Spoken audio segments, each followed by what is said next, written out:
Hello and welcome to today's podcast. I'm Susan Guthrie, your host, and today is part two of this special series I'm doing on how to digitally market for dispute resolution professionals. This is not something that we learn as professionals in our training, and it's really in the world we live in today, the world we work in today, the virtual digital online world in which the entire world is operating. We need to have an understanding of how to reach out to clients, how to market our services digitally in an online platform. So part one came out last week on the podcast. If you haven't watched it yet, I do highly recommend that you go back and watch or listen to part one before you listen to or watch part two, which we're about to go into today. Part one covered branding, how to determine what your individual marketing branding is, what you stand for, what you're selling, who you're reaching out to. And then today we're going to take that a step further and we're going to go into setting your marketing strategy. So, everybody always jumps ahead to like, well, I'm going to start posting on social media, or I'm going to start putting out blog posts, or I'm going to do this, I'm going to do that. I talked about this in part one. It's really that spaghetti approach of just throwing content out there without having a plan is really just a lot of wasted effort in most cases. Yes, some of it may stick, but it's slowly going to slide down that refrigerator or down the wall, as in the spaghetti analogy, right? What you are better doing in trying to get out there and minimize your effort for the maximum bang for your buck or bang for that effort is to have a good digital marketing strategy. So for those who are watching this on the video, I'm going to share my screen. Don't worry if you are listening to this on the podcast, I will describe everything that we are showing, but I do have visuals. If you'd like to go watch it on the YouTube channel, you can access that through the learntomediateonline.com website. Both the podcast and the videos are available there.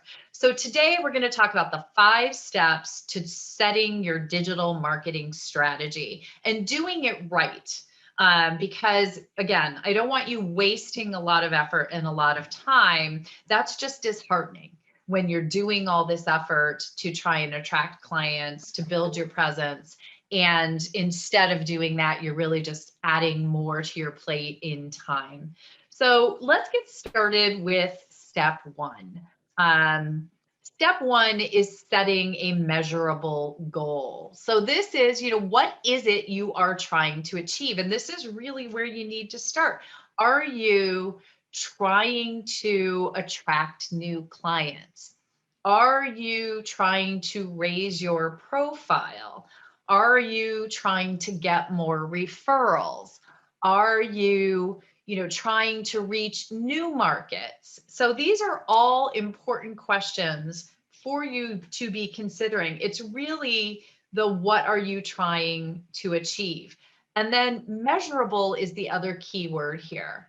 You have to put some thought into what the goals actually are. So I mentioned, when I started talking about setting a goal, I want to get more clients. I want to have more people hire me to do their mediations. Let's use that. Well, is it one more client per month? Is it one more client per week? Is it 20 more clients per month? What would feel like a goal as you get started? And one thing that I will highly recommend is you start out with a sliding scale on that goal. Give yourself an attainable goal, an achievable goal. It's like when we set our New Year's resolution at the beginning of the year, and it's, I want to lose 50 pounds. You're better off, and that's often the goal. I want to lose 50 pounds. Science shows a more achievable goal is I want to lose 50 pounds in a reasonable period of time. And if you calculate that and back into it, where they say 1 to 2 pounds per week, you're really talking then about, 25 to 50 weeks to lose 50 pounds. So the goal might actually be, I want to lose a pound a week to be down 50 pounds in 50 weeks or 1 year. So maybe you're talking about, I want to lose a pound a week in a year instead of, I want to lose 50 pounds. By having measurable goals and what you've just set there in the weight loss example, you can get on the scale and measure whether you achieved a 1 pound weight loss every week, as opposed to 50 pounds. When will you have achieved it? How will you achieve it? So sit down and this is again another time where I really would like you to put that pen to paper and just scribble down some goals. And it does not have to be just one goal. Very often as professionals, especially when it comes to marketing and attracting people, we want to do several things. We want to attract more clients. We want to raise our profile. We want to reach new markets and potentially explore additional services or additional service offerings. So, break this down into buckets and then break those down into quantifiable goals. So that's your important step one. Step two is to identify your target audience. So it means knowing who you're trying to reach, what their interests are, and how you can address those interests. So it's sort of a three-pronged approach, right? So again, let's start with, I want to attract more clients. So I want to get more mediation clients. Their interests are resolving their employment disputes related to sexual discrimination. And I can address those because I am a longtime litigator in employment matters, specializing in sexual discrimination, sexual harassment, whatever those issues might be. I have a track record. I have a certain number of years. Whatever your particular branding capabilities are. And this goes back to the exercise that you did in part one. So you're identifying that target audience, but again, you want to be drilling down. You're talking about potential clients.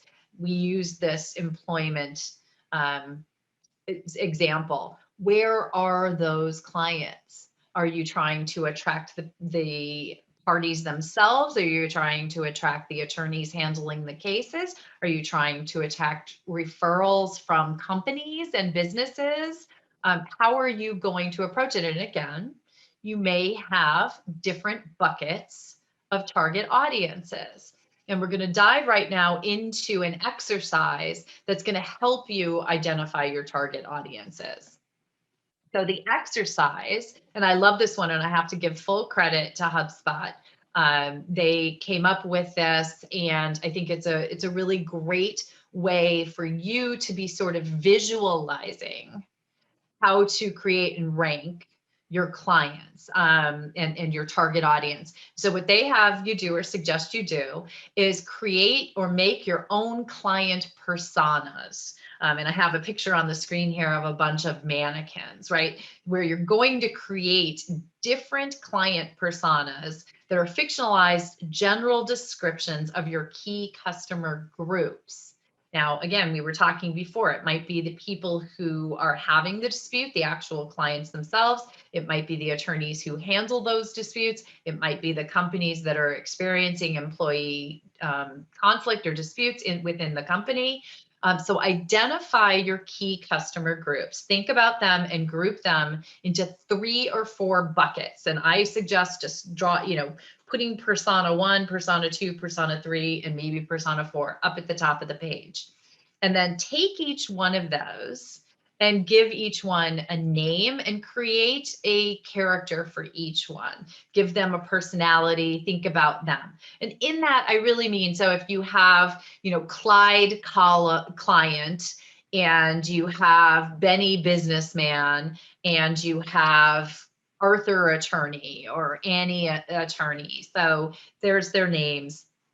Make them into people or personas that you can identify, and their interests, how they would be approaching and what they would be interested in. An attorney who handles workplace matters, employment matters, will have perhaps certain interests you might want to be putting out there. They might be interested in current case law. They might be interested in the state of HR and interesting articles on human resources, interesting in decisions on sexual harassment cases.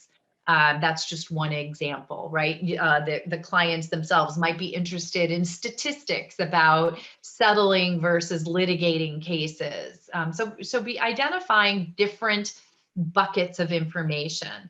And then last but not least, rank those personas in order of their importance to your campaign, to your strategy. Who's your most likely? Is it the attorneys that you usually get your cases from? They're going to be your top persona. Then is it the businesses? You might going to have them in the second place persona. And maybe the third place would be those people who are interested, the clients themselves, the parties in the dispute.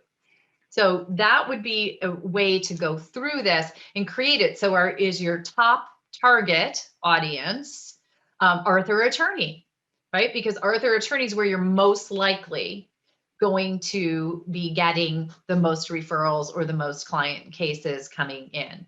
So put them in order, have an understanding of your client personas. Then we're going to go and dive into step 3, which again harkens back to the first part of this series. So the last podcast episode, which is knowing your brand inside out. So that branding exercise you did in part 1, you are now going to look to what your branding is, what your particular brand is, and apply it to those client personas. How does your brand appeal to them, and why do they want to hire you? And this is where you're bringing your audience and your brand together, right? So this is, again, you're going to be looking to be doing this and carrying this forward on your paper or on this, actual written format that you're creating. And you're going to say, for Arthur Attorney, my brand is, I'm one of the top, sexual discrimination mediators in the country with a success rate of resolution in a certain percentage. I've handled some key cases for X, Y, and Z corporation. What are the aspects of your brand that appeal to Arthur Attorney? And then what are the key aspects of your brand that appeal to the Benny business? I think that was the name I used, Benny business, the business owners of the business and the companies and the corporate client and persona. And then last but not least, what about you and your brand is appealing to Clive client, right? How are you appealing to him? Because he's your third place persona. And you're going to want to plot that out, again, very specific to your brand. And that's what I mean by knowing your brand inside out, knowing what you bring to the table. And you can constantly be tweaking that, and likely will be constantly tweaking that. So get this down, have those tranches very clearly defined of what you, mediator, dispute resolution professional, bring to the table for each of your client personas. One key factor is step 4 that many people forget to do when they are setting up their digital marketing strategy. And it's unfortunate to skip over this one, because you can learn a lot by checking out your competition. Go and look at what your direct competitors, your indirect competitors, and your comparators are all doing. And you're like, well, wait a minute, Susan, what does that all mean? So let's walk through it. You have direct competitors out there, likely, unless you are very, very niche. Then there are other people who are handling sexual harassment employment claims in mediation or arbitration, right? You are not the only person doing it. So identify direct competitors, and those people are going after the exact same tranches of clients or client personas. Then think of those indirect competitors, those who are offering service to the same clients, but not in the same way that you do. And as an example, that might be litigators who handle the sexual harassment claims. It might be EEOC. It might be whatever, whoever else is out there offering services. It might be therapists who work with clients who have been in sexual harassment situations, as people who are offering services to your client base, but not the same services, the same way that you are offering them services. And then you're going to have the comparators. And those are people who are offering services with a similar feel, but not what you do. And those would be probably other dispute resolution professionals, mediators, arbitrators, but in different fields. So go and out there and do your due diligence. See who's doing what and how they're doing it and what's working for them. And you'll get a sense of that. You'll see their messaging. You'll see what they're putting out there that seems to resonate with people. You can ask them in some cases. Many times people are willing to share. You can Google search and find out what people are doing. But it's really, really helpful to go and take a look at what the competition is doing and layer that information into your marketing strategy. So, for example, if one of your competitors is doing a weekly blog that is on topics relevant to sexual harassment, that they're putting out on a regular basis on their website, through their social media, and they speak on it, in a webinar once a month or something of that nature, that may be something that you want to consider layering into your digital marketing strategy. You won't exactly copy it because the content's already there from them, but you may want to come up with your own content in those formats.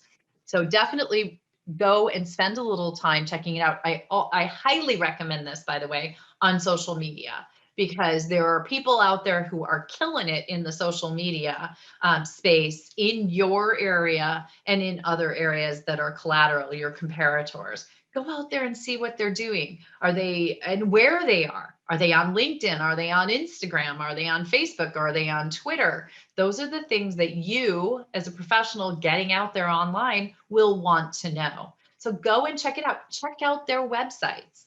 Your direct competitors, most especially, go see what they have on there. I'm not saying copy it. You may want to even do it better, but see what they have on there that resonates with you, seems to resonate with others. And then step 5, and we've talked about this throughout, is you need to get ready to measure your efforts. You have to know whether what you're putting out there is actually working, whether it's bringing you what you want. So going back to step 1, your measurable goal. Now we're at step 5, measuring whether you're getting to your goal. And I'm going to use the example of creating and posting a social media post. So you're going to go to the effort, and we'll talk in later episodes of this series on how to create a social media post. But in general, you would create this post with some sort of a graphic that can be created on Canva or one of these the graphic design apps or websites. You create a graphic, you create some content, a post, what you want to say, that you draw them in with the picture, you get them with a headline, and then you have some content. You will always put a call to action at the end of your content. So, if you'd like to know more, or if you'd like to talk to me about mediating your matter, or if you'd like to, read more of this blog or get more information, visit my website, contact me at, give me a call, send me a direct message. Those are all calls to action. So you post that out there. You post it on LinkedIn, you post it on Facebook, you post it on Instagram, you put it out on Twitter. So we're talking specifically here about a social media post. How do you measure? Well, you look at several different markers. I've given you a few here to think about. One, How many impressions did you get? How many people saw this? Each one of these digital social media platforms has a way for you to get analytics, which are going to tell you how many people have actually viewed the post, or they call it impressions, they call it views. Depends on the platform you're on. So you're going to want to go look at that. Some people, some posts will get an enormous amount of impressions, number of impressions or views, but maybe not much engagement. Engagement doesn't equal the same thing. So you're going to want to know actually in the feed how many people are even seeing it. Then you're going to want to check on your engagement, and that is how many people liked your post, how many people commented on your post, how many people shared your post. Engagement is one of the key ways to get your impressions up, but it doesn't always translate, because you could have a ton of likes but no comments and shares. You're going to probably have lower impressions or views than something that incited a lot of comments or people to share what you put out there. So if you have a lot of likes, comments, and shares, are they the type that mean that people are engaging with what you put out there? A really key factor is, are people clicking on your call to action? So if you said, go to my website, are they clicking on the link to go to the website? Is it actually happening? And again, the analytics can tell you that for these platforms. You could have 1,000, 2,000, thousands of impressions, but if no one clicks on that call to action, are you going to call that a successful post? We'll talk about that in a minute. And then are you actually getting leads? So just because they click on your website or click on the contact me or click on the send me an email, did they actually inquire about your services, speak to you, take it that step further? And you don't have to have all of those things, because statistics would show it's going to take a number of clicks to your call to action to get one lead. Quantity does count here, because quantity leads to that one quality lead. But you're going to want to be looking at all of these things. And for each different practitioner, different impressions, engagements, clicks, leads, those are going to mean different things. Bottom line, are they getting you closer to that step one goal? And you're going to want to be able to measure your efforts, whether you're putting out a blog post, whether you are doing a speaking engagement, whether you are putting out printed materials, whether you have created a downloadable book or checklist or other asset for people to download. Is it getting you closer to what those original goals were, which was one more additional new client through digital marketing a month, a week, a year, whatever your goal was? So you need to be able to measure those efforts, and you need to stay on top of that. In fact, I usually check my engagement with social media and how my website's doing. Are people clicking through to my websites? Daily, definitely weekly, if not daily. I'm just checking to see what's working and what's not, because you're going to, based on your measurements, tweak your efforts, refine your efforts, hone in on your efforts. You could spend your entire day putting out content to the world. Don't do it unless you know it's getting you somewhere. Do it once and see if it helps. But if it's not going to help you, if you can't tweak what you're doing to make it more effective, find another course. And I think that is, such an important factor for people to understand as they work on their digital marketing strategy. So we've walked through the 5 essential steps of a digital marketing strategy. Now you'll be able to move into putting this into place. And that's what we're going to start talking about next week in part 3. We're going to talk about implementing that digital marketing strategy. Where do you actually start? Do you start with your website? Do you start with blogging? Do you start with getting out on social media? And I would say it's a combination of all those. And we're going to talk about how there's actually a nice cycle where when you can create one thing, it will cycle around and feed all of your other outlets, so that you can create one thing and get it out in different places and use it for different purposes in digital marketing. It is another way where you can be more effective with less effort on your part. So I hope you're finding this helpful. Definitely listen to part 1 if you haven't yet, and tune in next week for part 3 when we get you started implementing your digital marketing strategy. Thanks so much, everyone.